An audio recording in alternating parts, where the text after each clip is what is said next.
Neste momento, vamos abordar o assunto das 7 igrejas. Já vimos que devemos ler este tema de forma histórica e contínua. Bem-aventurado o que lê e ouve as palavras desta profecia e guardam as coisas que nela estão escritas, porque o tempo está próximo. Apocalipse 1:3. Em cada período da história há um tempo presente. O tempo está próximo e, com certeza, particularmente para a nossa época. Eu fui arrebatado no Espírito do Senhor, eu ouvi por trás de mim uma grande voz, como de trombeta, e vimos o grande Epanados, o paralelismo de Apocalipse 1, que nos diz que Jesus é o centro de todo o livro e de toda a Bíblia, que Ele é o grande Eu Sou. Vimos como no livro de Gênesis o homem perdeu acesso à árvore da vida, a morte passou a existir, ele passou a trabalhar, ele perdeu o domínio, ficou nu e foi separado de Deus. E vimos no primeiro capítulo como ele iria chegar a uma restauração que viria para lhe outorgar o acesso à árvore da vida, a vitória sobre a morte, o maná escondido, Jesus, que acabaria com essa fome espiritual para sempre, e o domínio se estabeleceria, roupas brancas e não mais separação de Deus. E então tivemos uma pequena introdução às 7 igrejas. Em Apocalipse 1, verso 11, as 7 igrejas são nomeadas: Éfeso, Esmirna, Pérgamo, Tiatira, Sardes, Filadélfia e Laodiceia. E eu disse que cada uma delas tem um significado bem particular. Vamos percorrer esses 7 períodos de tempo, tais como são descritos no livro do Apocalipse e apresentados por ele, aquele que caminha por entre os 7 castiçais de ouro. Portanto, temos um período de tempo no ministério de Cristo, quando ele está dentro do santuário, oficiando no lugar santo. Não vamos então falar de escatologia, dos eventos que se sucedem perto do final da história, mas temos que seguir um percurso através da história, porque ele está no meio dos 7 castiçais como o Filho do Homem. E agora também vimos no primeiro capítulo, brevemente, que as 7 igrejas representam a antiga rota postal. Começando com Éfeso, seguia-se Esmirna, Pérgamo, Tiatira, Sardes, Filadélfia e Laodiceia. Não é surpreendente que esta sequência seja a que está aqui mencionada. Deus é verdadeiramente espantoso.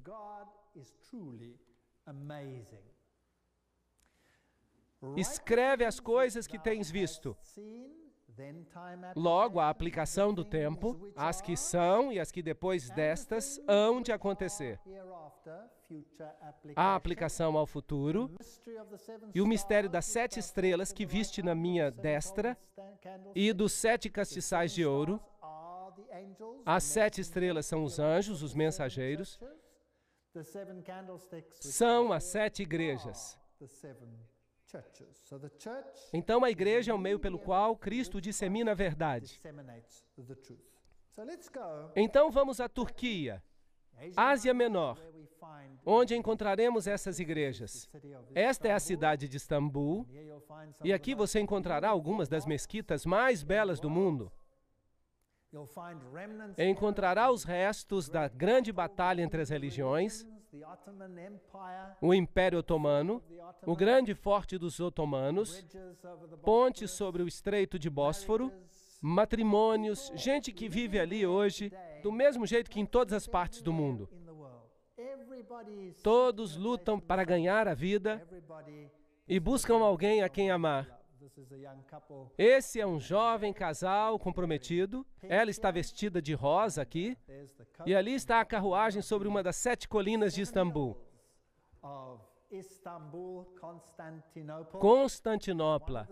Esta é uma das cidades com 7 colinas. Roma é a outra cidade com 7 colinas. E é interessante que ambas foram capitais do Império Romano. E aqui está a grande mesquita azul de Istambul. tremendas edificações que representam uma das maiores religiões do mundo. Vamos tratar de alguns desses assuntos à medida que nós avançamos no livro de Apocalipse. Aqui está a Santa Sofia, um lugar muito interessante. Hoje é um museu, mas costumava ser uma igreja cristã nos tempos bizantinos. Quando os muçulmanos tomaram controle no período bizantino e no período pós-bizantino, transformaram-na numa mesquita e hoje em dia é um museu. É interessante que nesta igreja existem relevos cristãos pintados sobre a parede. E quando os muçulmanos tomaram o controle, pintaram as paredes de branco. Tomaram tinta branca e passaram por cima. E assim que desapareceram do lugar. E agora, com o passar do tempo, a tinta branca está desvanecendo, assim que quando alguém entra na igreja, vê os relevos cristãos. E se olharem atentamente, conseguem ver. Interessante, para mim é algo simbólico. É como se as grandes barreiras entre as religiões estivessem desaparecendo. E elas estão se unindo em uma só. Tempos interessantes que o mundo está enfrentando. Estes são canais subterrâneos onde você pode fazer compras, mas é bem escuro lá embaixo. Com certeza é um país bem interessante. Um dos países mais fenomenais para se visitar. Excelentes instalações, culinária deliciosa, a mistura de terceiro mundo e primeiro mundo em um só. A grande cidade de Troia existiu aqui. E aqui estão as ruínas dessa cidade. Isso é o que restou do povo, dos troianos. Aqui é o local onde Paulo pregou numa noite, e deve ter sido um pregador tedioso, porque seguia pregando horas e horas. Assim como eu, porque o pobre do Eutico não pôde suportar mais e acabou dormindo. E aqui estão alguns dormindo enquanto eu estou falando. Mas ele caiu da janela e quebrou o pescoço. E Paulo fez um milagre, orou por ele e ele ressuscitou. Esse foi o lugar, mas hoje é apenas um porto marítimo, de onde os pescadores saem nos seus barcos. E aqui é onde temos o cenário das 7 igrejas, nessa região. Assim que cada uma das 7 igrejas, onde Cristo é representado, está espalhando a sua luz ao mundo, cada um desses nomes tem um significado particular. E tem um significado profético. Há uma certa característica descrita em cada uma dessas igrejas que se aplica a elas nesse tempo, mas também uma aplicação ao futuro. E então as igrejas recebem um elogio, algo que estão fazendo do bem. Mas é interessante que há uma igreja que não recebe nenhum elogio. Nós vamos falar disso depois. Depois há uma repreensão, e as repreensões são muito importantes, porque elas falam algo acerca da época novamente. Se alguém é repreendido e insiste em não se arrepender, o período da sua graça termina? Sim ou não? Claro que não. Porque se alguém pode se arrepender depois da repreensão, é porque o período da graça não pode ter terminado. Por isso, ninguém pode pegar essa profecia e lançá-la para o futuro, depois do tempo da graça. Isso violaria não só a terminologia, mas também a estrutura onde o texto é mencionado. Na estrutura do quiasma, esse texto se encontra no braço da parte histórica. Cristo está ministrando no lugar santo e não no lugar santíssimo. Assim que esse é um período do seu ministério que não pertence ao tempo do fim.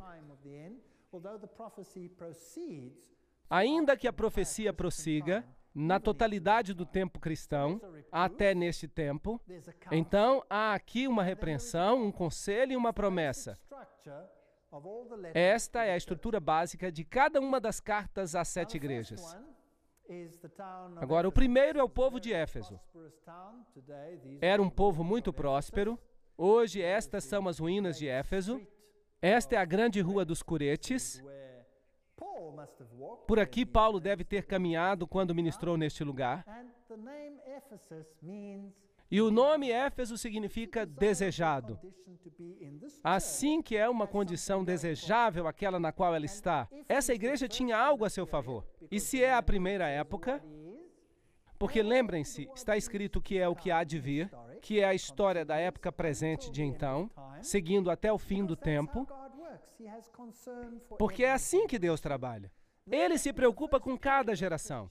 Então, Éfeso deve ter sido o primeiro período do cristianismo, e se estudarmos os eventos, podemos colocar ali um tempo arbitrário, provavelmente cerca do ano 100 depois de Cristo, e podemos aprender algo acerca do que é e sobre o que era, enquanto aplicamos essas qualidades da igreja à história também. Bem, em Éfeso estava a sede de Diana, e Diana era a mãe dos deuses. E é aqui que Paulo teve aquela grande discussão sobre o tema, no qual ele disse que Jesus é o único caminho. E então houve um grande tumulto, porque eles disseram, não, ele está menosprezando Diana, a nossa deusa. E queriam fazer justiça com as próprias mãos. Assim que ela era mãe dos deuses, e havia um templo de Diana que foi construído em 480 a.C. E é interessante que o concílio cristão, o concílio de Éfeso, se deu nessa mesma cidade de Éfeso, e ali o título de Mãe de Deus foi dado a Maria. Portanto, há correlações interessantes com a sede da Mãe dos Deuses, e também aqui nessa cidade foi dado um título a Maria. Assim que este é um contexto para essa igreja. Vamos ler a carta à igreja, Apocalipse 2, verso 1 ao 3. Escrevo ao anjo da igreja que está em Éfeso, e diz aquele que tem na sua destra 7 estrelas, que anda no meio dos 7 castiçais de ouro. Já falamos sobre este texto. Eu conheço as tuas obras e o teu trabalho, a tua paciência, e que não podes suportar os maus. Este é o elogio.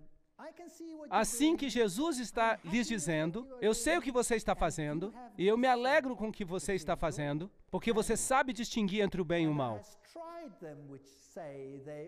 E puseste à prova aqueles que dizem ser apóstolos.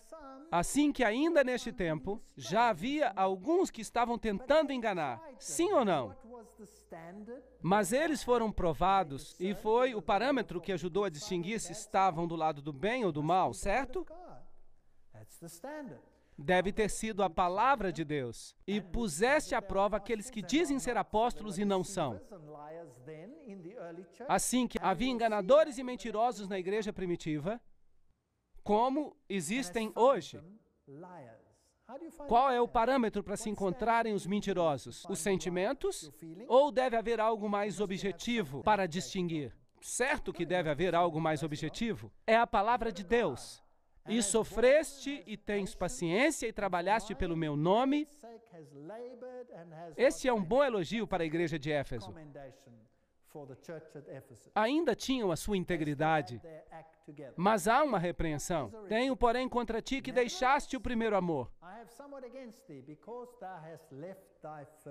Assim que esta primeira chama que a igreja tinha, essa chama que alguém sente quando se converte e sai pregando a mensagem,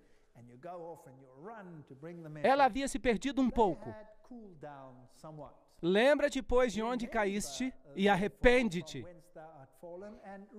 Dá uma volta e pratica as primeiras obras. Então haviam chegado a um estado de autocomplacência até certo ponto, mas eles sabiam distinguir o correto do incorreto. E isso era bom, eles trabalhavam para Deus. Isso era bom, mas esse primeiro entusiasmo havia diminuído um pouco. Brevemente a ti virei e tirarei do seu lugar o teu castiçal, se não te arrependeres.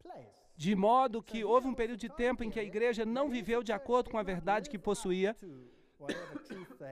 E o que Deus queria fazer? Tomar o seu castiçal e dá-lo a outra. Um ponto muito importante. Portanto, ainda nesta época, estamos tratando do fato de que se alguém não estivesse vivendo de acordo com a luz que tinha, Deus eventualmente tomaria sua luz e a daria a outro para que prosseguisse e a levasse. Tem, porém, isto, que odeias, isso é estranho. Deus não gosta de algo e recomenda que eles odeiem algo aqui. Que odeias as obras dos nicolaítas, as quais eu também odeio. Lembrem-se, este é um ponto muito importante. Deus odeia os feitos, mas Ele não odeia as pessoas. Não. Deus amou o mundo de tal maneira que deu o seu Filho unigênito para que todo aquele que nele crê não pereça, mas tenha a vida eterna. Deus ama as pessoas, mas odeia os sistemas falsos de adoração. Será que conseguimos entender claramente este ponto hoje? Porque vamos falar de certos assuntos bem importantes. E eu não quero que tenham a impressão de que eu estou falando contra as pessoas. Estou falando acerca de sistemas. Entendemos isso? Se o sistema não ensina a verdade, ele propaga coisas erradas. Então, Deus odeia esses sistemas. Sim ou não? Sim. Ele ama a verdade e odeia o erro. Ele ama todas as pessoas apesar dos seus erros, das suas falhas. Ainda que antes que soubéssemos que Ele existia, Ele estava disposto a morrer por nós. Não nos esqueçamos disso. Assim que eles têm algo a seu favor, e é que odeiam as obras dos nicolaítas, as quais Deus também odeia. Então a igreja primitiva tinha o discernimento de odiar os nicolaítas. Quem eram eles? Nicolaitas. Eles eram um grupo que ensinava, uma seita gnóstica, que ensinava que a lei de Deus não se aplicava ao homem carnal, porque o homem era carne e espírito. Portanto, aquilo que o homem fizesse na sua carne não se aplicava à sua espiritualidade. É uma forma comum de se pensar hoje também. De modo que o que os nicolaítas ensinavam nesse tempo, também o ensinam hoje. O culto a Nicolau era a Poseidon, o deus do mar. Os nicolaítas...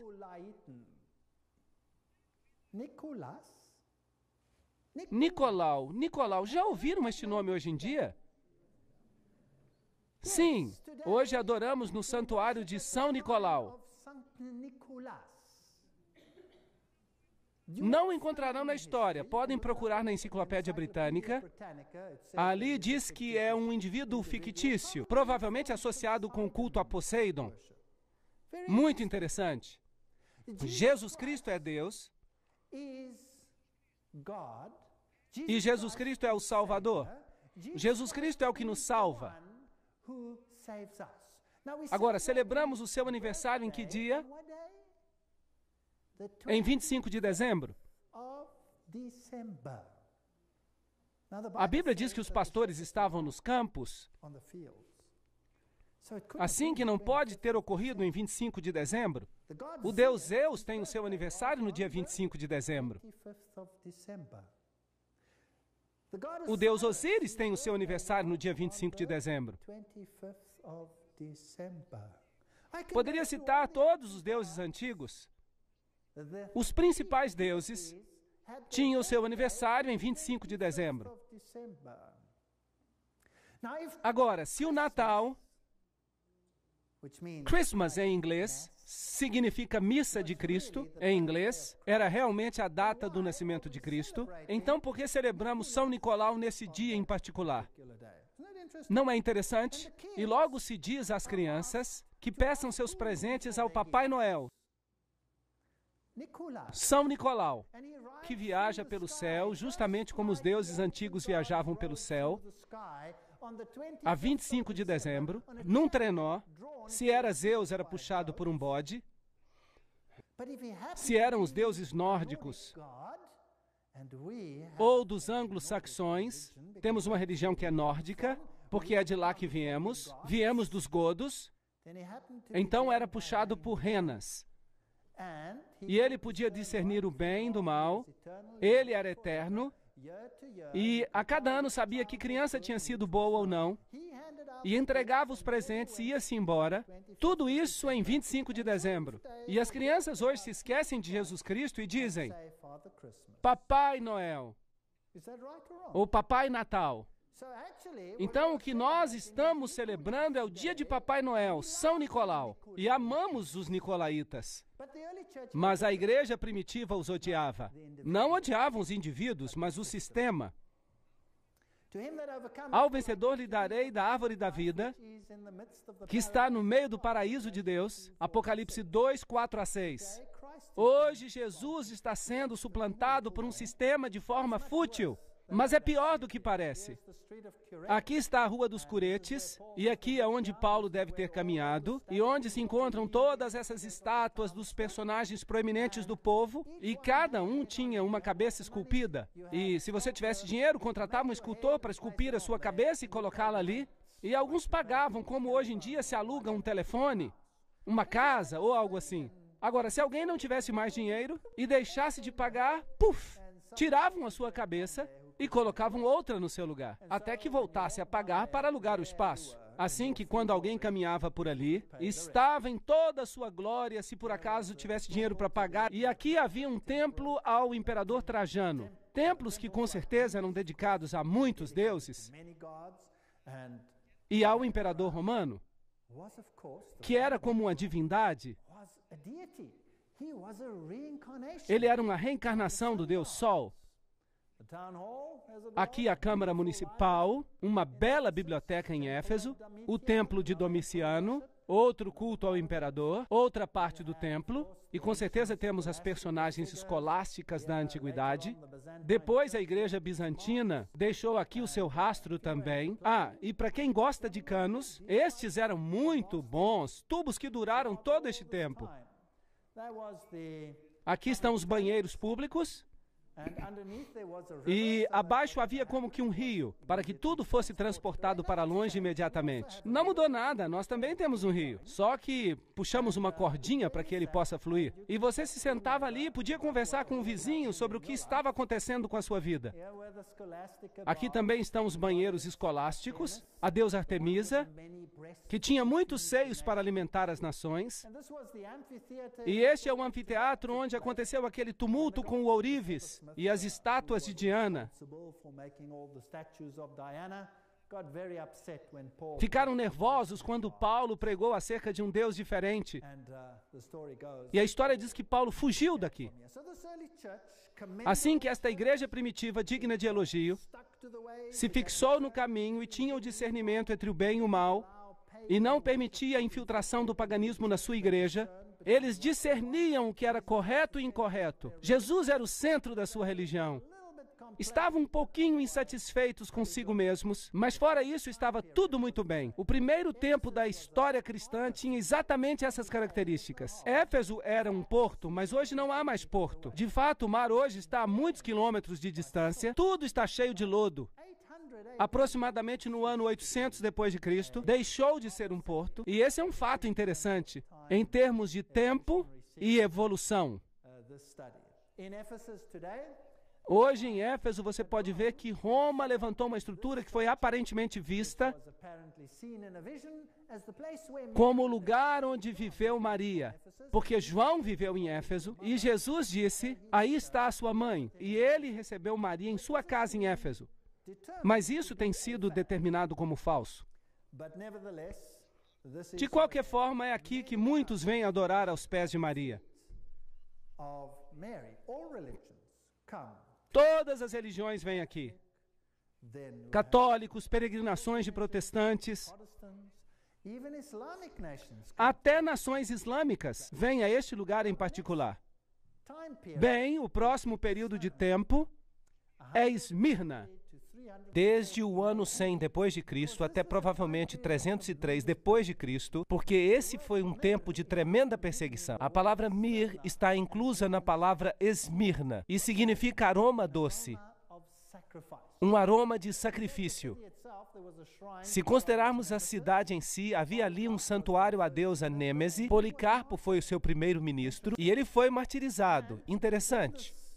E nessa representação vemos os 10 dias de perseguição. A Bíblia diz que devemos tomar 1 ano por cada dia. Houve algum período na história da igreja em que eles foram perseguidos por cerca de 10 anos? A resposta é sim. Houve um imperador chamado Diocleciano que decretou um período muito intenso de perseguição e terminou no ano 303 depois de Cristo. Ou seja, desde o ano 303 até o ano 313, quando Constantino revestiu o seu paganismo de cristianismo, e o cristianismo se tornou a religião oficial do império. Então, leamos o que diz aqui, acerca da igreja em particular. E ao anjo da igreja que está em Esmirna, escreve, diz o primeiro e o último, o que foi morto e reviveu, eu conheço as tuas obras e tribulações e pobreza, assim que estavam passando por tempos difíceis. A igreja primitiva cresceu rapidamente e as coisas iam muito bem, até que a nova religião começou a desafiar a religião oficial. Então, isso desencadeou uma perseguição. Logo que uma pessoa desafia os paradigmas do mundo, há perseguição. Eu conheço as tuas obras e tribulação e pobreza, mas tu és rico, e a blasfêmia dos que se dizem judeus, ou seja, cristãos da igreja primitiva, porque eles usavam as palavras judeu e cristão intercambiadamente, mas não são e são a sinagoga de Satanás, de tal maneira que há duas igrejas neste mundo, aqueles que representam a Deus e a seu Filho, e aqueles que representam um outro poder. Então, esta igreja recebe um elogio aqui. E não há repreensão. Nenhuma, em absoluto. Nada temas das coisas que hás de padecer. Eis que o diabo lançará alguns de vós na prisão, para que sejais tentados, e tereis uma tribulação de 10 dias. Aí temos um período de tempo mencionado de maneira particular, a perseguição de Diocleciano, que tomou lugar durante este período. Ser fiel até a morte, dar-te-ei a coroa da vida. Aí está a promessa de restauração. Quem tem ouvidos, ouça o que o Espírito diz à igreja. O que vencer não receberá o dano da segunda morte. Interessante esta teologia. Vamos falar dela nas próximas conferências. Apocalipse 2, 10 e 11. Portanto, aqui está uma igreja que não recebe repreensão. Só há elogios. Isto é desejável. Mas o que tiveram que passar para não ter nenhuma repreensão? Perseguição. E sobre os tempos de perseguição, se nota que a escória se separa.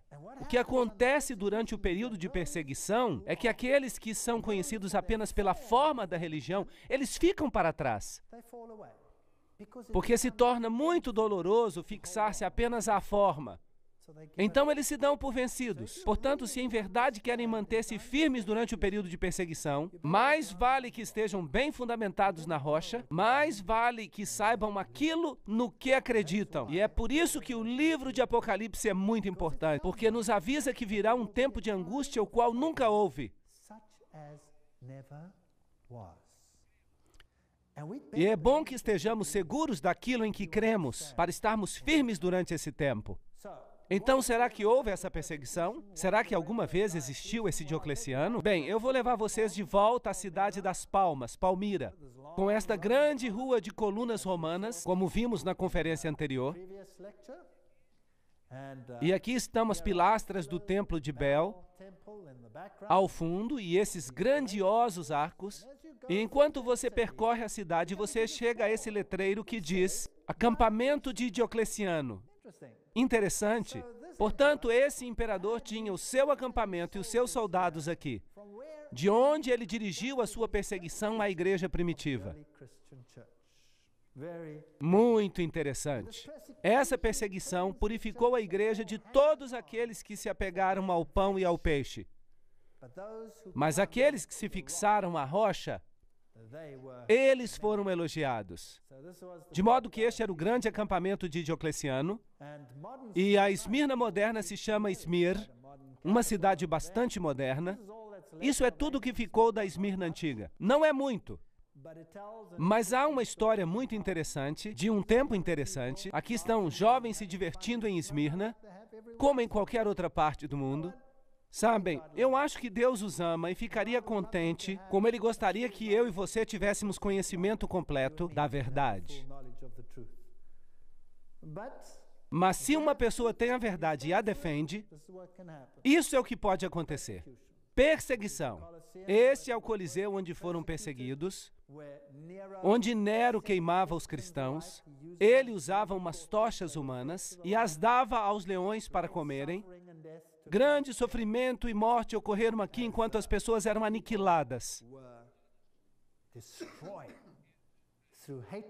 por causa do ódio entre as religiões. Agora, estamos numa época muito interessante da história. Hoje em dia, a tensão entre as religiões está muito elevada. Vocês já notaram isso? Quem sabe a solução para o problema, que parece tão lógica, não é sermos tão fanáticos. É que é tão doloroso ser fanático. Por que não chegar a um acordo para que todos possamos nos dar bem, hein? É verdade, não teríamos nenhum problema com as centenas de religiões do mundo. Mas então há a perseguição e ela nos leva a destruir todos aqueles que pensam de um modo diferente daquilo que nós cremos. E aí começa um problema. Mas o que aconteceria se finalmente nos uníssemos? E se fingíssemos que servimos ao mesmo Deus?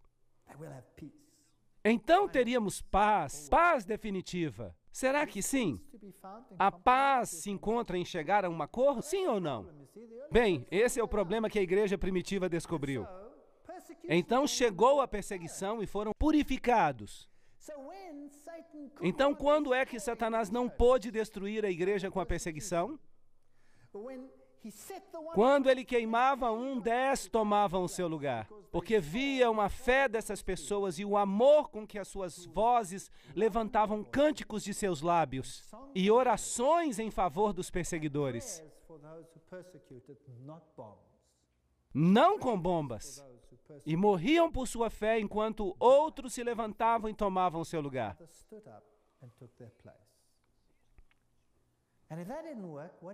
E se isso não funcionou, o que o diabo tentou a seguir? Que tal usar a tática de Balaão? E Balaão tentou amaldiçoar o povo de Deus.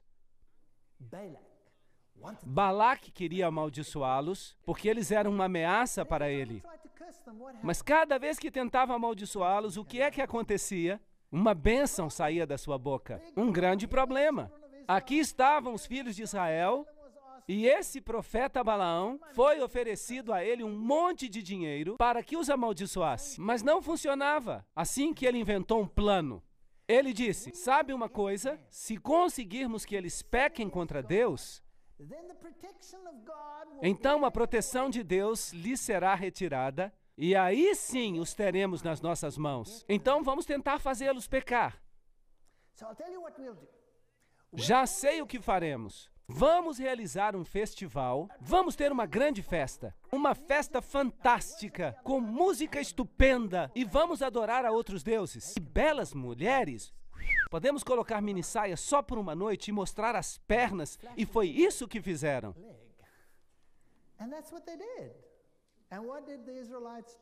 E o que os israelitas fizeram? Bem, eles tinham estado marchando pelo deserto e sua língua estava bem seca, e olharam para tudo isso e disseram, uau! E cederam. E o que aconteceu? Uma terrível praga veio sobre Israel. Vamos ver nesse caso se eles cederam. Pérgamo significa elevação. Elevar. Elevar o quê?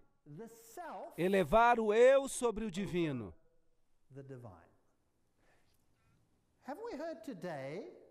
Vocês estão ouvindo falar sobre isso? Essa história de elevar o eu quando ligamos a televisão? Não estamos ouvindo que temos que encontrar a força dentro de nós mesmos?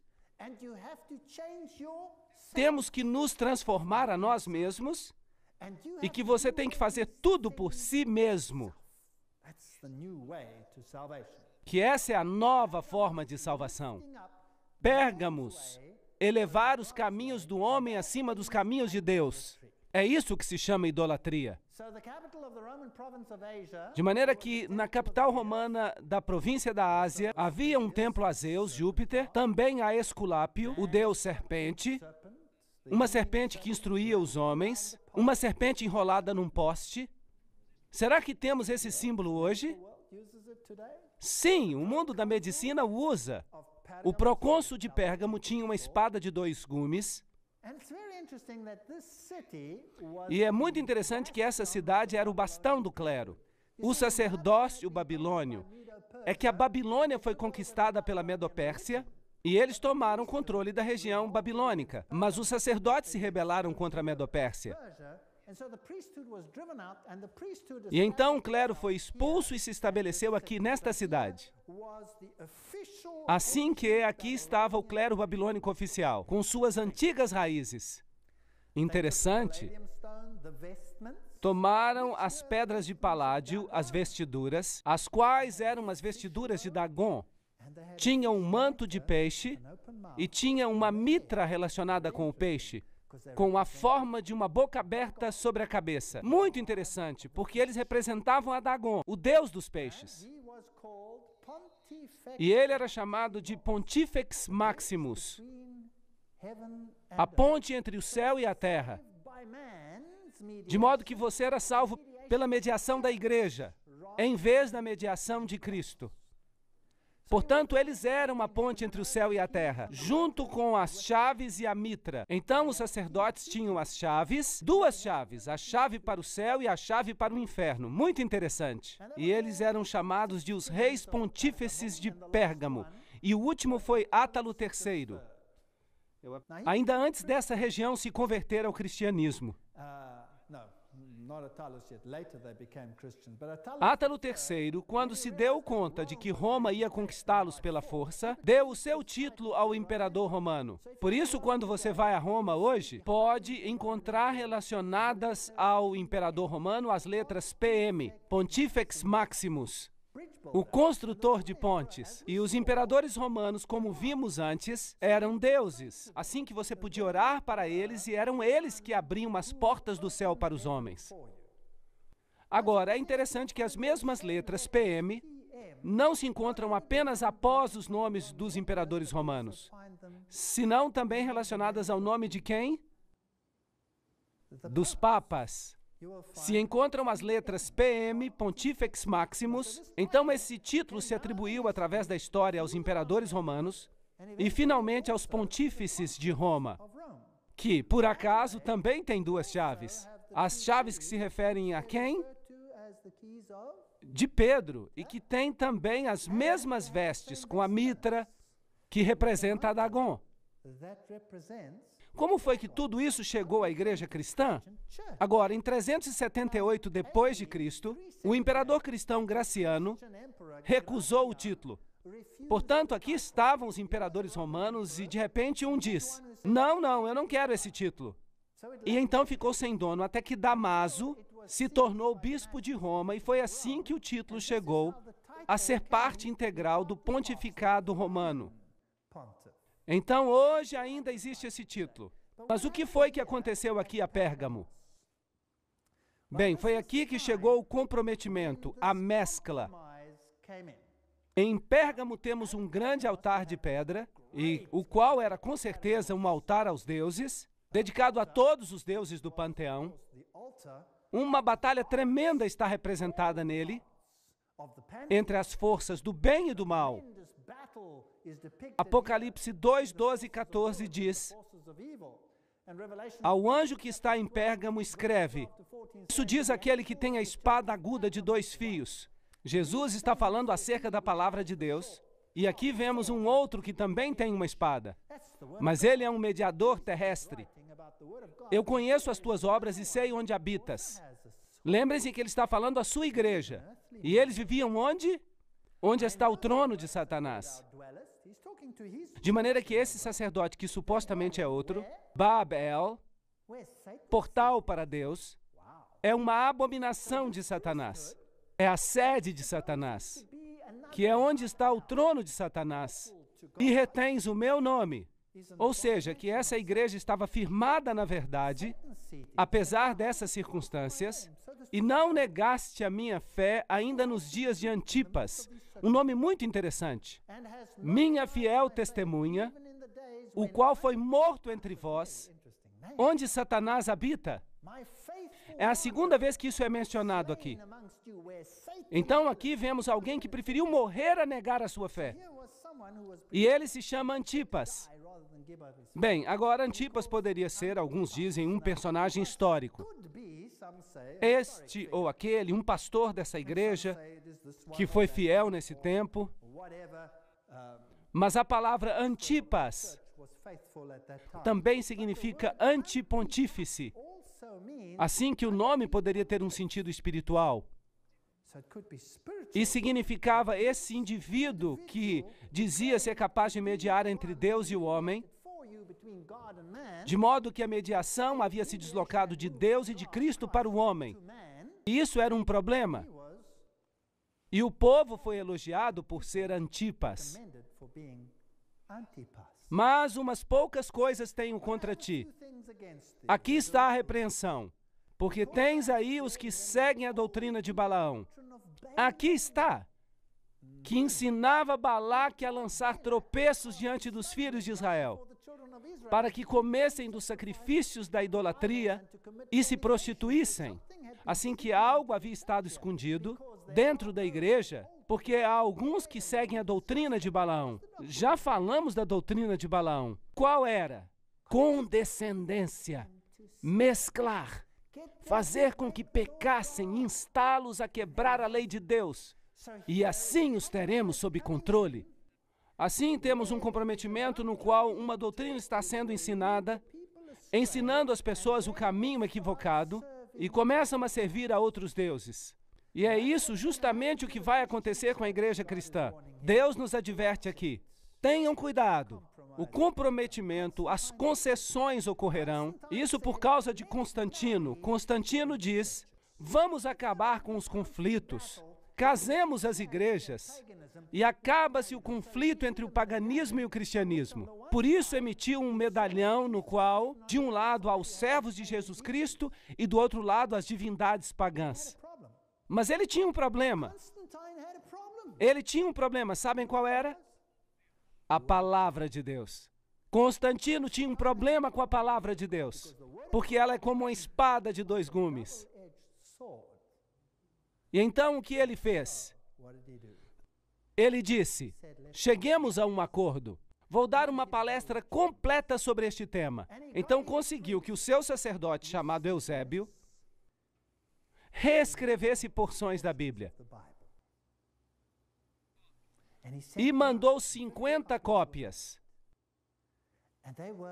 que foram escritas de tal forma, de modo que Jesus Cristo fosse um pouco reduzido em relação àquilo que ele era, para que pudesse haver um matrimônio entre as religiões. E Zoroastro pudesse aparecer igualmente junto a Jesus Cristo, e que Zeus também pudesse estar no mesmo nível que Jesus Cristo. E Apolo também pudesse estar no mesmo nível de Jesus. Seria uma maravilha. Podemos adorar a todos. Foi um documento ecumênico que ele comissionou. Então chegou o comprometimento e o acordo, e Jesus teve que se rebaixar, e a obediência a Deus foi substituída pela obediência ao homem. E o problema era a doutrina de Balaão. Mas também temos os que seguem a doutrina dos nicolaítas. Ups!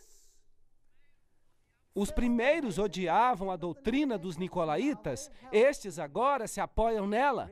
Arrepende-te, pois, em breve virei a ti, sobre eles batalharei com a espada da minha boca. Quem tem ouvidos, ouça o que o Espírito diz às igrejas. Ao que vencer, darei a comer do maná escondido, e dar-lhe-ei uma pedra branca, e na pedra um novo nome escrito, o qual ninguém conhece, a não ser quem a recebe. O comprometimento são os maiores males de todos, porque são enganosos. Aqui está a grande cidade. Estas são as pessoas que vivem ali hoje. O mercado, ainda do terceiro mundo, o muro vermelho, o muro de fora, o templo de Dionísio, o templo de Trajano, o templo de Zeus ou Júpiter, Há um poço que o imperador Guilherme fez, mas o acabou tirando e levando tudo a Esculápio, Asclépio, que era uma das divindades adoradas em Pérgamo. Concessões, comprometimento. Eu gostaria de lhes dar um conselho hoje. Que os comprometimentos entre o erro e a verdade sejam rejeitados. Que Jesus e sua lealdade sejam feitos eternos no coração. Amém.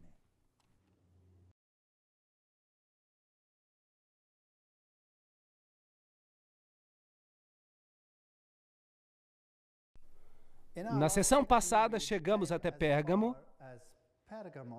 uma das igrejas entre as 7 que vimos que estava fazendo concessões. A igreja havia entrado num compromisso e vimos algumas pessoas que se agarravam às doutrinas dos nicolaítas, quando antes haviam sido rejeitadas. Aqui há um grande anfiteatro dessa cidade e um poço, e o período seguinte de tempo é o mais triste na história da igreja. Porque uma vez que uma pessoa aceita as concessões, isso cresce como um câncer na igreja e chega até ser uma escuridão total. Assim que o próximo período mencionado é Tiatira, do ano 538 depois de Cristo, até provavelmente o ano 1517. Este nome tem muitos significados.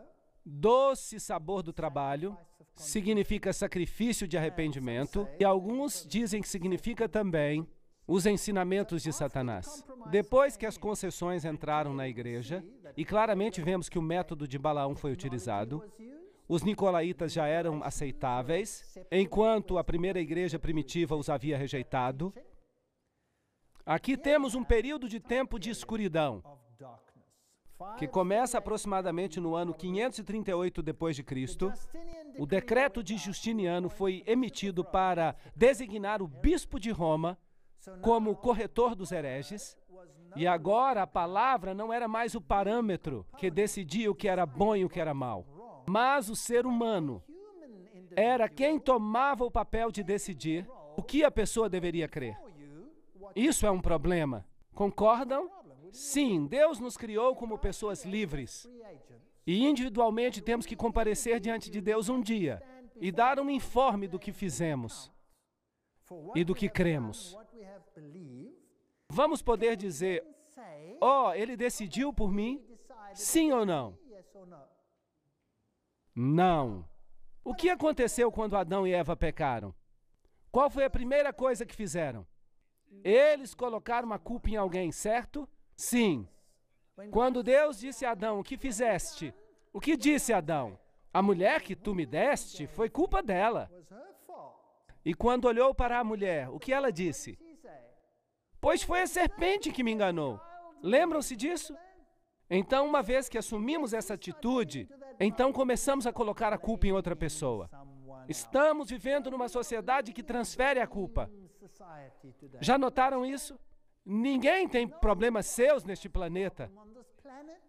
Não há nenhuma criança que tenha um problema seu neste planeta. Eu tenho esse problema, mas é por causa dos meus pais. Já ouviram isso? O meu pai era bastante exigente, e a minha mãe fez isso, e é por isso que eu tenho esse problema hoje. Ninguém tem um problema que seja seu. O problema sempre vem de outra pessoa. O pai que me deste é o problema. Às vezes é verdade, mas essa é uma tendência do mundo. São as outras pessoas que têm culpa. Agora, então, havia um corretor de hereges. Havia alguém que decidiria por nós aquilo em que deveríamos acreditar. E se não fizéssemos do jeito que ele decidiu, o que aconteceria? A morte. Seria o seu fim. Assim que esse é o período da história em que o homem chega a ser o padrão para todos os demais. É conhecida como a Idade das Trevas. Uma vez que uma pessoa rejeita a luz e presume que é a luz, aí então se entra em escuridão. Se o Filho de Deus não é mais a luz do mundo e outra pessoa se torna a luz do mundo, então estamos em trevas. Não há outra solução. Hauser, um teólogo católico romano, diz que essa é a igreja da Idade Média. Nessa cidade havia um templo ao deus Apolo, deus Sol, e havia um altar a uma deusa feminina. Vamos falar sobre isso mais adiante, nas palestras. Havia uma divindade feminina aqui. Havia uma indústria têxtil nessa cidade, onde se faziam tinturas. Tinturas de púrpura e carmesim, feitas de uma raiz de rúbia. Púrpura e carmesim também são as cores da igreja da Idade Média. Muito interessante. E essas cores têm um significado muito especial. Púrpura é a cor da realeza e carmesim é a cor do sacrifício. Assim que eles assumiram uma posição de realeza e sacrifício, que não deveria se aplicar a mais ninguém a não ser Jesus Cristo. Eles se estabeleceram como normas, são eles que podem perdoar o pecado. São eles que dizem, vinde a mim, todos que estáis cansados e oprimidos, e eu vos aliviarei. Vinde a mim e confessai os vossos pecados, e eu vos darei absolvição. Quando Jesus diz, eu sou o caminho, a verdade e a vida, confessem os pecados a Deus. Portanto, havia aqui um problema. Logo nesta história, à medida que a cidade se desenvolve, está a história de Jezabel. Agora, se olhamos para o Antigo Testamento, vemos que Jezabel foi uma princesa fenícia. Ela se casou com Acabe, o rei de Israel, e levou todo o povo de Israel à adoração do sol. Podem ler o relato em 1 Reis 18:4 e 2 Reis 9:22. Jezabel levou o povo à adoração de Baal. E nesse período de tempo, havia sacerdotes de Baal. E havia também sacerdotes de Astarote. Astarote era uma divindade feminina adorada. Então havia uma divindade masculina e uma divindade feminina. Isso é muito interessante. E se podia orar as duas. Havia sacerdotes de uma divindade e de outra. Agora, a igreja da Idade Média fez exatamente o mesmo. Encontramos todo um clero dedicado a Maria. E também um clero dedicado a uma divindade masculina. É interessante. Eu conheço as tuas obras, e o teu amor, e o teu serviço, e a tua fé. Lembrem-se que a carta foi escrita à Igreja de Deus vivendo nas circunstâncias que vimos. Às vezes bebendo dessa fonte. E isso é muito triste. E a tua paciência e que as tuas últimas obras são mais do que as primeiras. Portanto, aqui temos uma declaração acerca das obras. Não me interpretem mal. Não há nada mal nas obras, porque a fé sem obras é morta. Mas se as obras tomam o lugar da fé,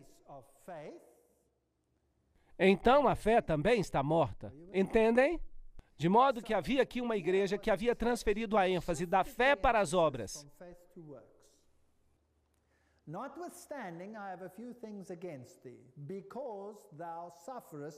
Tenho contra ti que toleras Jezabel. Bem, pode ter existido aqui uma Jezabel literal. Alguns dizem que sim, e que havia durante este tempo uma mulher que controlava a indústria têxtil e que fazia roupas tingidas de púrpura e carmesim, mas é óbvio que a Bíblia usa algo literal que existia nessa época e o aplica para o futuro e aplica a toda esta grande apostasia que sucedeu quando Acabe era rei de Israel e se casou com Jezabel. Em outras palavras, entrou em uma relação com o paganismo. Ficou claro? E aqui está este rei que se casa com o paganismo, assim que a igreja de Deus estava aceitando o paganismo e estava mesclada com a sua essência. Então eles suportam e toleram essa mulher, Jezabel, que se chama de profetisa, e cabe esclarecer que profetizar significa pregar e também significa transmitir visões, e você tem que tirar do contexto qual dos significados está sendo usado aqui. Obviamente aqui se refere à pregação. ensinar e enganar os meus servos para que se prostituam e sejam infiéis a Deus e sirvam outros deuses. E comam dos sacrifícios da idolatria. Uau! Está bem específico. A idolatria. E comer e beber passa a ser uma parte da idolatria. Seria bom esclarecer que Deus sempre advertiu seu povo a não comer comida sacrificada a ídolos. E aqui se menciona uma forma de idolatria específica.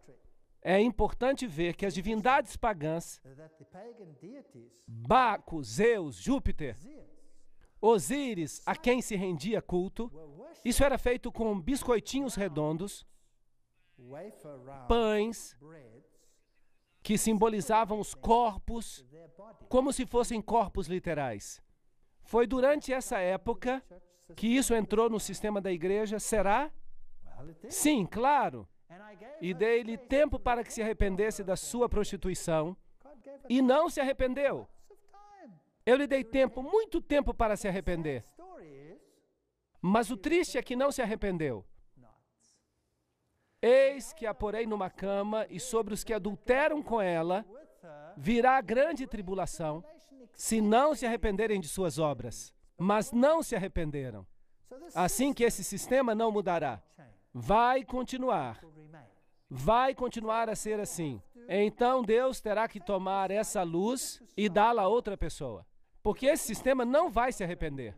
É um sistema problemático. E ferirei de morte os seus filhos, então os filhos sairão para fora desse sistema. E eles serão tão apóstatas como ela foi. E todas as igrejas saberão que eu sou aquele que sonda os rins e os corações. E darei a cada um de acordo com as suas obras. Portanto, se o seu critério são as obras, eu vou julgar você de acordo com as obras. E se leva as pessoas à idolatria, eu vou julgar você por isso. E aos restantes que estão em Tiatira, a todos quantos não têm essa doutrina, ou seja, nem todos seguiram esse caminho, chegou a haver uma grande divisão na igreja. E não reconheceram, como dizem, as profundezas de Satanás. Está aqui uma terminologia muito interessante. Conhecer as profundidades de Satanás significa que uma pessoa deve ter sido iniciada nos segredos do ocultismo. Não é assim? Há pessoas hoje que afirmam conhecer as profundidades do ocultismo. E teremos que reconhecer onde estão localizadas as profundidades do ocultismo hoje em dia. E vamos fazer isso nas próximas palestras, sem dúvida. Mas aqui está localizada em que igreja? Na igreja da Idade Média. Conhece as profundidades de Satanás. Uau! Isso dá medo. Vamos ter que examinar esse assunto. Outra carga não vos porei. Assim que há pessoas que resistem a se comprometer com essa condescendência e rejeitam esse ensinamento interno, esse ocultismo. Mas o que tendes, retende-o até que eu venha. Esta é a primeira referência à vinda de Cristo. Portanto, é óbvio que estamos avançando no período de tempo. Desde um tempo em que a igreja sabia qual era a verdade, depois começou a ficar muito satisfeita consigo mesma e passou por um período em que houve uma grande perseguição e foi purificada, Esmirna,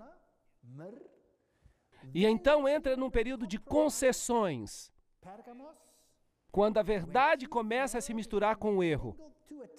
É um período em que o homem se postula a si mesmo como padrão para decidir o certo e o errado.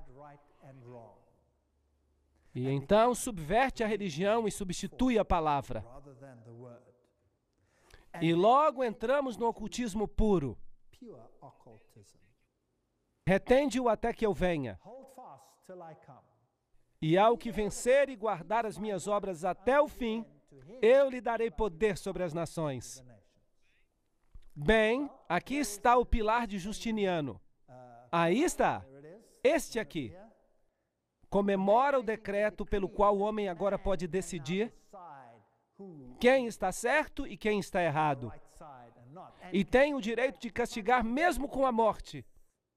Esses pilares são descendentes dos pilares egípcios. São símbolos fálicos de Osíris. Isto é o paganismo. Vão encontrá-lo especialmente em Roma, com certeza. No centro do Vaticano, há um tremendo pilar de Tutmós III, o próprio faraó do Êxodo.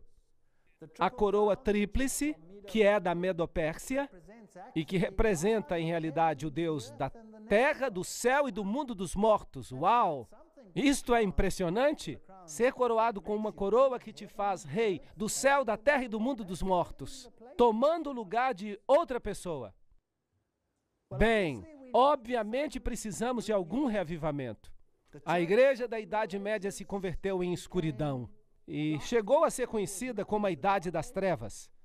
Então, o período seguinte é Sardes, que abarca desde o ano 1517 a 1798 e significa renovação. Falaremos com mais detalhes depois sobre as datas e vamos agora esclarecer por que este período é importante. Renovação significa o quê? Literalmente significa uma reforma.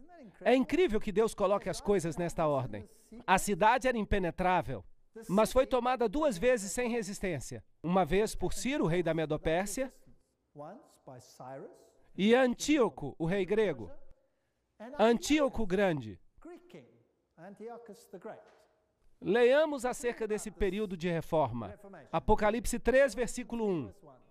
E ao anjo da igreja de Sardes escreve: e isso diz o que tem os 7 Espíritos de Deus e as 7 estrelas, os mestres que estão nas suas mãos. Conheço as tuas obras, que tens nome de que vive, mas estás morto. Uau! Aqui houve uma renovação, havia uma nova vida na igreja, algo havia sido descoberto, a idolatria havia sido deixada de lado e havia vida.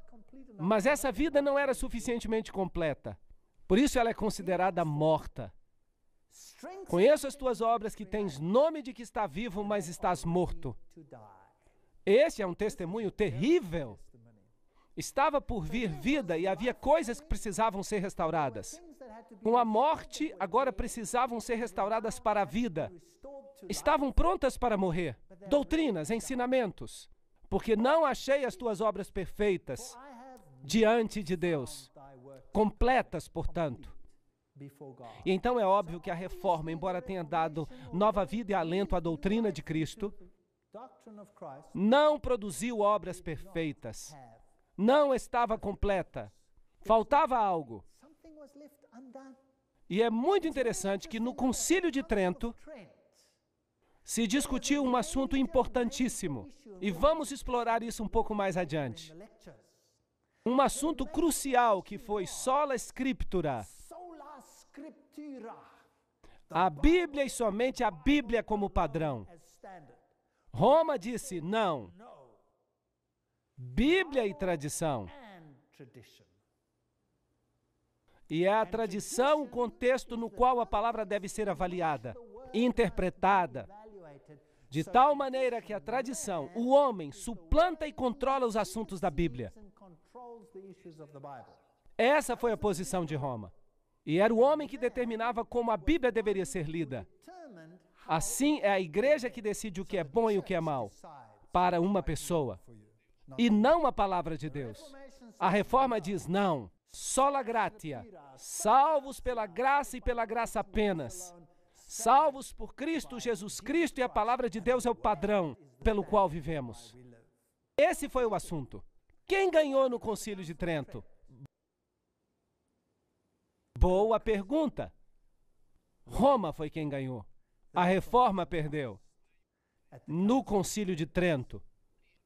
É triste, eu vou falar sobre isso numa palestra. A reforma perdeu. Veio uma ruptura. Houve uma divisão. Tiveram uma grande oportunidade, a maior oportunidade na história do mundo para completar a obra.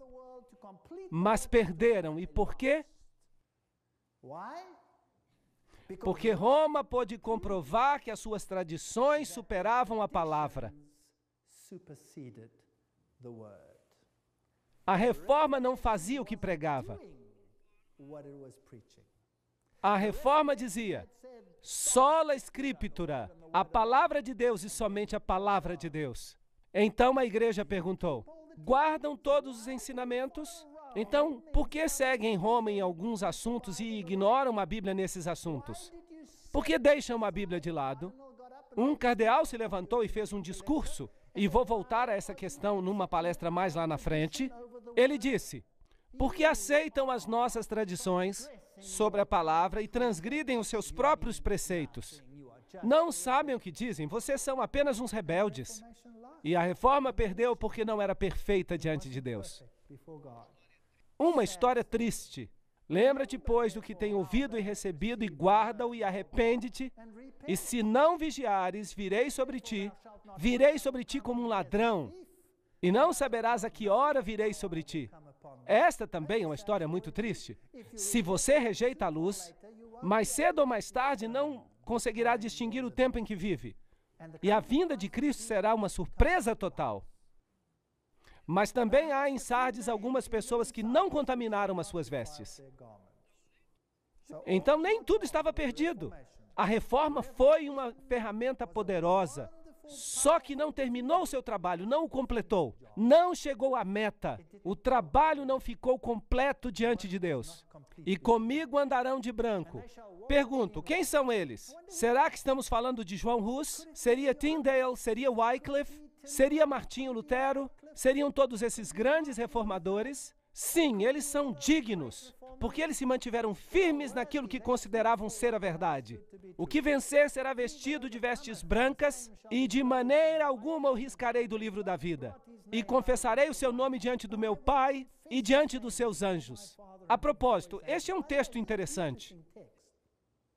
Não diz aí, escreverei o seu nome no livro da vida. Diz, não riscarei o seu nome do livro da vida. Incrível! O que isso quer dizer acerca de Deus? Quantas pessoas Deus quer salvar? A todos! Sabiam que todos que nascem desde o princípio estão escritos no livro da vida? E é a decisão de cada um se o seu nome vai permanecer ali ou não. Uma história triste. Esta é Sardes, como ela parecia. Isso é tudo que sobrou. Aqui está uma mulher muçulmana que nos acompanhou nesse tour. É uma história maravilhosa porque ela aceitou o cristianismo e teve que fugir para salvar a sua vida. Aqui está uma igreja bizantina, coberta. Agora há uma fazenda. Aqui, esta é uma velha sinagoga que foi aberta e limpa. Aqui é provavelmente onde Paulo ensinou. Quem sabe Paulo esteve nesta sinagoga em Sardes? Quem sabe? Se vemos exemplo da história, esta é a cidade de Praga. Hoje é uma cidade bastante industrial, mas a cidade antiga era belíssima. Uma das cidades mais lindas e mais bem preservadas da Europa antiga. Mas muito, muito impressionante. É aqui que João Hus pregava. Há uma estátua em sua homenagem, em frente desses velhos edifícios. Aqui está uma canção que ele costumava cantar. Eles costumavam cantar. Eu não vou ler agora porque está em tcheco. Mas essa canção fala contra o rei de Babilônia. Uau! Ele pregava contra o rei de Babilônia, porque via que ele estava tomando o lugar de Jesus Cristo. E Hus foi declarado herege e acabou sendo sentenciado à morte, na estaca. Mas também tens em Sardes algumas pessoas que não contaminaram as suas vestes, e comigo andarão de branco porquanto são dignas disso. Aqui está a velha ponte sobre o rio em Praga, e aqui era onde eles dependuravam os corpos dos hussitas, que rejeitavam os ensinamentos de Roma, e escolhiam os ensinamentos da Bíblia. Quando os descobriam, os cortavam em pedaços e dependuravam ali para que todos vissem. De tal modo que se podia ver um cadáver ali, com um braço aqui, uma perna ali, dependurados para mostrar às pessoas que não valia a pena ir contra a igreja da Idade Média. Quando se cruza esta ponte hoje, pode-se encontrar os santos pagãos ali. Aqui uma mulher colocando a mão nesta imagem. É possível que esta estátua de bronze, que está aqui toda brilhante, porque todo mundo coloca a mão nela, realmente tenha algum poder, porque eles creem que se puserem as mãos aqui, receberão uma bênção especial. Este é um santo católico que aparentemente morreu aqui, ao ser dependurado sobre a ponte. Assim dizem, mas na realidade, dizem que se colocar aqui a mão, recebem uma bênção especial. Assim que uma pessoa pode receber uma bênção especial pelas mãos de homens. E essa era a ideia contra a qual lutavam os hussitas. O homem acima de Cristo. O símbolo da adoração ao sol, os signos do zodíaco. Aqui está uma enclave jesuíta, com as letras IHS, Ísis, Horus e Sete, a trindade egípcia. Aqui está um balneário, um retiro, onde se podem comprar alimentos saudáveis. Aqui está Martinho Lutero. E aqui nesta escada, essa escadaria que se chama La Santa Scala, Martinho Lutero se levantou depois de ter estado ajoelhado e disse: "O justo viverá pela fé." E vejam, esta escadaria, dizem que foi a escadaria pela qual Cristo caminhou quando foi sentenciado à morte por Pilatos. E então, uma noite, miraculosamente, os anjos pegaram esta escada em Jerusalém e a trouxeram para Roma. Assim ela deve ter chegado ali. E fizeram esta catedral ao redor. E se hoje você sobe esta escadaria ajoelhado, você vai receber uma bênção especial e 90 dias de absolvição. Ainda hoje você recebe. E isso significa que por 90 dias você pode fazer o que quiser e estará antecipadamente perdoado. Um sistema estupendo, exceto que não é bíblico. Olhem para estes jovens e idosos engatinhando através destes degraus, tentando encontrar perdão pelo que tenham feito. Isto é muito triste. Quando tudo que temos que fazer é olhar para Cristo e dizer: "Aqui estou eu, Senhor, sou um pecador. Perdoa-me." E Jesus olha para nós e diz: "Não te condeno. Vai e não peques mais." Que maneira maravilhosa de encontrar perdão. 1521, aqui se apresentou Martinho Lutero ante o imperador e rei, e ele disse: "Aqui estou. Não posso agir de outra maneira. Ou é pela palavra ou não é pela palavra." A propósito, Martinho Lutero percebeu que as suas obras não eram completas. Mas ele não podia fazer mais. Os seus seguidores deveriam ter continuado o trabalho, mas não o fizeram. Ele se manteve firme. Mas o resto é história. O trabalho não foi concluído. E assim isso é o que aconteceu. Não foi? Martinho Lutero não conseguiu completar o trabalho. E uma outra denominação cristã se levantou e disse: "Martinho, falta outra coisa." E eles começaram uma nova denominação. E começaram a seguir um novo líder, que se chamava Calvino. E eles se chamaram de calvinistas. E então disseram: "Ei Calvino, ei Lutero, vocês não perceberam que a Bíblia ensina outra coisa aqui?" E em seguida vêm os batistas. E encontram alguma coisa, alguma informação. E os luteranos dizem: "Bem, Martinho não viu isso.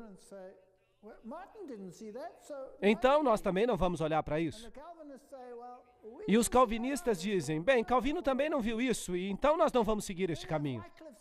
E então vem os que seguem Wycliffe e dizem: "Encontramos algo fantástico aqui na Bíblia.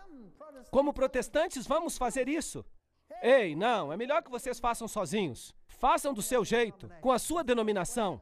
E foi assim que aconteceu. E surgiram todas essas denominações cristãs, cada uma com suas doutrinas, que são em parte baseadas na Bíblia, mas cada uma alegava ter algo diferente das outras, que os mantinha separados. Não temos todos a mesma Bíblia? Sim ou não? Não temos todas as mesmas verdades? Então por que há tantas denominações? Não podemos descobrir a verdade e fazê-la? Bom, veio então Filadélfia. 1798, a 1844. Filadélfia significa amor e irmandade. Átalo II a construiu porque amava o seu irmão Eumenes. E foi uma entrada através das montanhas, era uma porta aberta. Essa é uma época interessante porque depois que a reforma se completou, aí a missão mundial começou. Carey foi para a Índia em 1793, Morrison para a China em 1807, Moffat para a África em 1817, a Sociedade Bíblica Britânica começou em 1804, a Sociedade Bíblica Americana começou em 1816, a palavra partiu para o mundo. Ao anjo da igreja em Filadélfia, amor fraternal, escreve: essas coisas diz aquele que é santo, que é verdadeiro, que tem a chave de Davi, que abre e ninguém fecha, e fecha e ninguém abre. Este é um conceito interessante. Alguma coisa está se abrindo e alguma coisa está se fechando. Então Deus abre o caminho para a missão mundial e ela se inicia. Mas há algo mais que está se abrindo e se fechando aqui. Havia portais, portas, se você prefere, entre os compartimentos do santuário. E quando nós chegamos ao próximo período, nós descobriremos que nós não estamos mais no santo, mas no santíssimo. O ministério de Jesus deve ter mudado do santo para o santíssimo. Mas esse é um outro conceito e nós vamos lidar com ele em detalhes agora. Eu conheço as tuas obras. Eis que eu coloquei diante de ti uma porta aberta e ninguém pode fechá-la, pois tu tens uma pequena força, um pequeno grupo, e tens guardado a minha palavra e não negaste o meu nome. Não há reprovação aqui. Um pequeno grupo decide que eles seguirão a Jesus Cristo em tudo, toda a verdade. E o que aconteceu nesse período da história? Eis que eu farei deles a sinagoga de Satanás. Então, aqui está a igreja de Satanás no mundo, que dizem que são judeus ou cristãos e não são, mas mentem. Eis que eu os farei vir e adorar diante dos teus pés, para que saibam que eu te amei. Então aqui há um grupo que descobre a verdade e algo está sendo restaurado. Porque tu tens guardado a palavra da minha paciência. De volta à palavra. Assim, obviamente, algo está sendo feito de forma diferente. Eu também te preservarei da hora da tentação. Então eles não estarão aqui bem no final.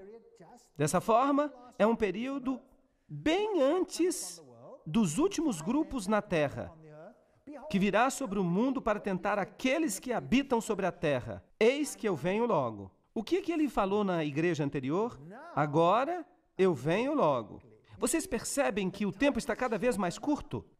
Então, obviamente, nós nos movemos na história de um tempo em Sardes, quando se menciona que ele vem como um ladrão, para um tempo em Filadélfia, em que se diz que ele está vindo logo, isto é, imediatamente antes dos eventos finais. Mas esse grupo não chegará até os eventos finais, porque eles serão preservados da hora da tentação. Preserva o que tens, para que nenhum homem tome a tua coroa. Apocalipse 3, 9 a 11. O que aconteceu na história? Bem, se você for até Filadélfia, você encontrará algumas ruínas de igrejas bizantinas ali. Pertencem à Idade Média. Esta velha senhora aqui tem uma conotação interessante para mim. Ela me ensinou uma lição interessante. Ela deu um grande abraço e um beijo numa outra senhora que estava muito triste, que tinha sido marginalizada por outra pessoa. E ela me olhou reprovadoramente. E eu sempre me lembro daquele olhar porque ele me ensinou algo. Ela me ensinou que eu tenho que valorizar mais as pessoas do que elas mesmas se valorizam. Mas eu só vou contar essa história para vocês em outra ocasião. Aquele que vencer, eu farei dele uma pilastra no templo do meu Deus, e ele não mais sairá, vida eterna. E eu escreverei sobre ele o nome do meu Deus. O caráter de Deus estará sobre ele, e o nome da cidade do meu Deus. Ali está o caráter do meu povo, que é a Nova Jerusalém, que desceu do céu. Notem, não uma cidade com um péssimo sistema de esgoto aqui da terra. Não, ela desce do céu, do meu Deus. e eu escreverei sobre ele um novo nome. Apocalipse 3:12. Por isso, Filadélfia é um tempo de renovação, quando os ensinos da Bíblia são levados a sério novamente e formam um ensino coeso, seguindo tudo o que está na Bíblia. A Bíblia também foi pregada a todo mundo, mas Satanás tentou confundir essa questão. E o povo de Deus, que deveria representar justiça e verdade. E então nós chegamos até a última igreja, Laodiceia.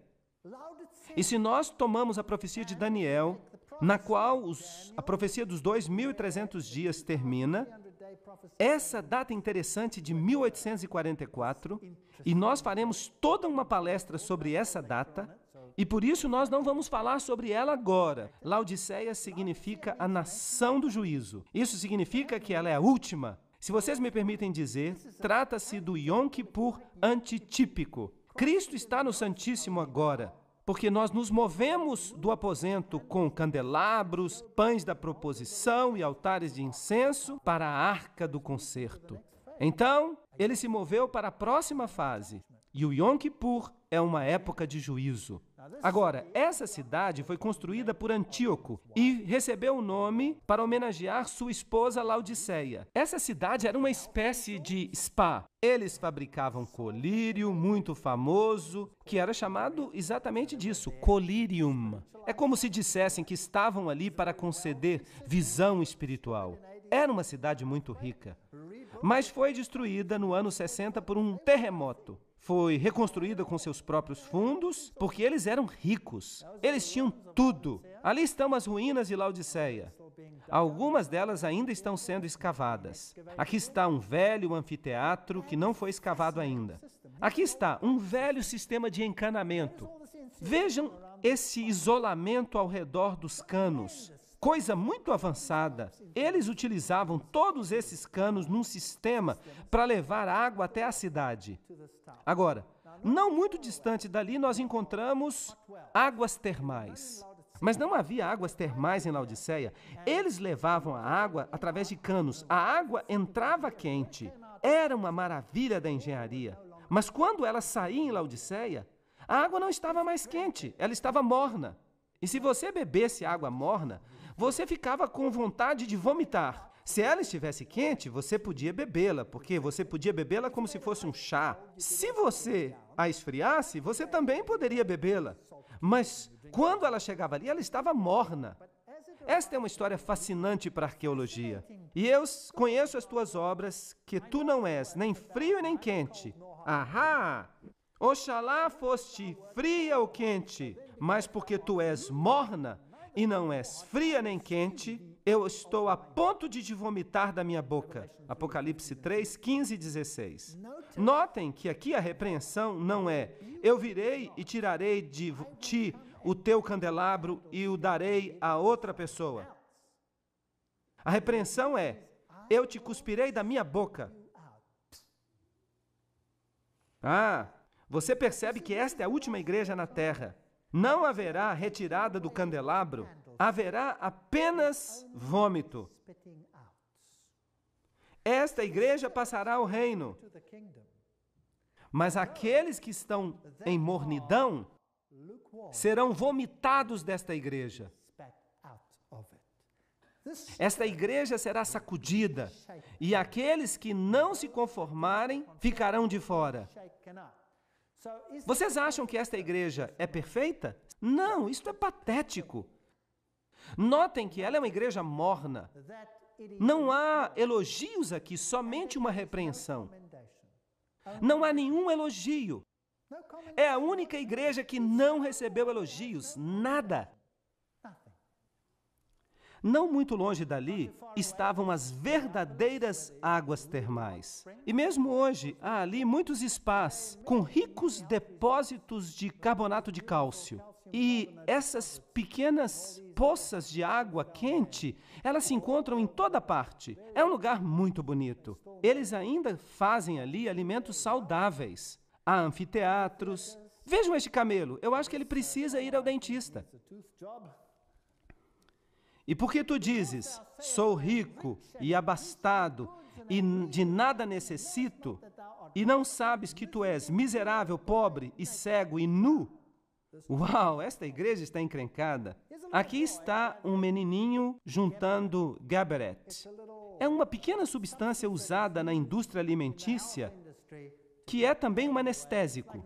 Mesmo hoje, essa área é conhecida por causa das suas plantas medicinais.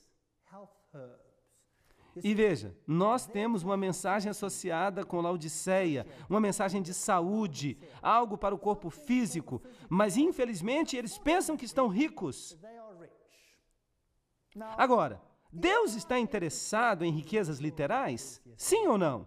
Não. Em que eles são ricos? Sim, eles têm o conhecimento bíblico. Eles têm o conhecimento bíblico. Vejam que a reforma não conseguiu completar o trabalho.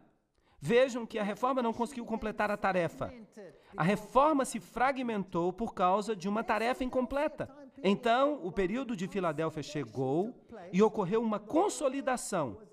E a palavra foi mais uma vez apresentada em sua plenitude. E Laodiceia herdou esse conhecimento. Aqui estavam eles. Eles tinham o conhecimento.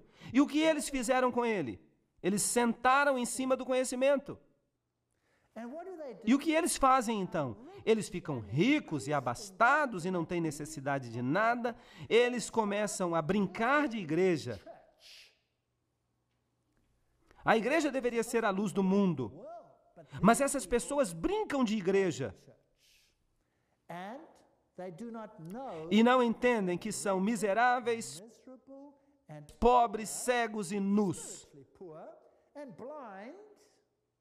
São cegos, não têm discernimento. Eles estão vazios de Cristo. Vejam que a fé sem obras é morta. É verdade que as obras não ganham pontos para vocês, porque nós somos salvos pela graça e pela graça apenas. Mas, no entanto, se você não partilha essa graça, então há algum problema com você. E se você é rico, você crê que você tem a verdade, então por que partilhá-la com outras pessoas? Talvez isso deixe você constrangido. E há pessoas que podem acreditar que têm a verdade e que a verdade vai salvá-los. Bem, os judeus acreditavam nisso. E eles tinham a verdade, mas eles rejeitaram o Messias e o crucificaram. Eles não fizeram isso? Então, ter a verdade não salva você. Ter Jesus Cristo salva você. E se você tem Jesus Cristo, você vai sair e você não vai condenar aqueles que não conhecem a verdade. Você amará aqueles que não conhecem a verdade e você tentará ganhá-los para a verdade. Porque Jesus morreu por você e por mim, quando nós ainda éramos pecadores. Certo ou errado? E vai ser desse jeito. E eu quero lhes dizer algo. Ninguém, e eu vou dizer isso com toda dureza, ninguém é salvo por uma compreensão correta de qualquer doutrina. Vocês entenderam isso? Se vocês têm o conhecimento perfeito de como ser salvos, será que isso é suficiente para salvá-los? Não! Se você ficar ocioso com esse conhecimento, se você pensar que é rico e abastado, então você não será salvo. Apliquem esse conhecimento ao coração, façam de Jesus o centro, o alfa e o ômega de sua vida. Esse é o conhecimento que salva com as obras. Mas se vocês ficarem ociosos, isso não vai salvar vocês. Se vocês se tornarem ricos e abastados e ficarem discutindo picuinhas, pequenos detalhes, dizendo, eu tenho um conhecimento perfeito desta doutrina e, portanto, eu estou certo e você está errado, e você está perdido e eu estou salvo. Esta igreja tem uma compreensão tão plena que ela tem tempo para debater todos os detalhes e fica como um cachorro correndo atrás do próprio rabo, em círculos, sem chegar a lugar algum. Esta igreja é miserável. Então, se você está procurando a igreja perfeita para o tempo do fim, você não a encontrará. Tem que procurar uma igreja que é miserável, pobre, cega e nua. Então você vai encontrá-la. Como isso é possível? Eu te aconselho a comprar de mim ouro provado no fogo, para que tu fiques rica, e vestes brancas, para que te possas vestir. Então, como você fica rico? E como você consegue as roupas da justiça? E como você cobre a vergonha da sua nudez? E como você consegue discernimento espiritual e colírio para que você possa ver? Aqueles a quem amo, eu repreendo e castigo. Sede zelosos, portanto, e arrependei-vos.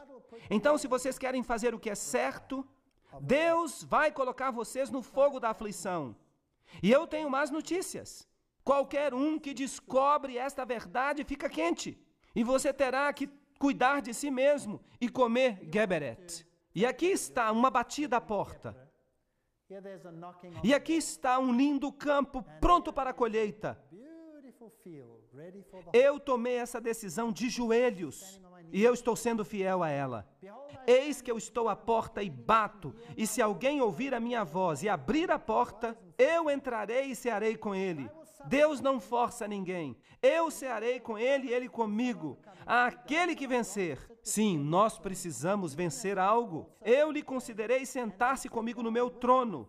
Assim como eu venci, estou sentado com meu Pai em seu trono. Essa é a história da igreja.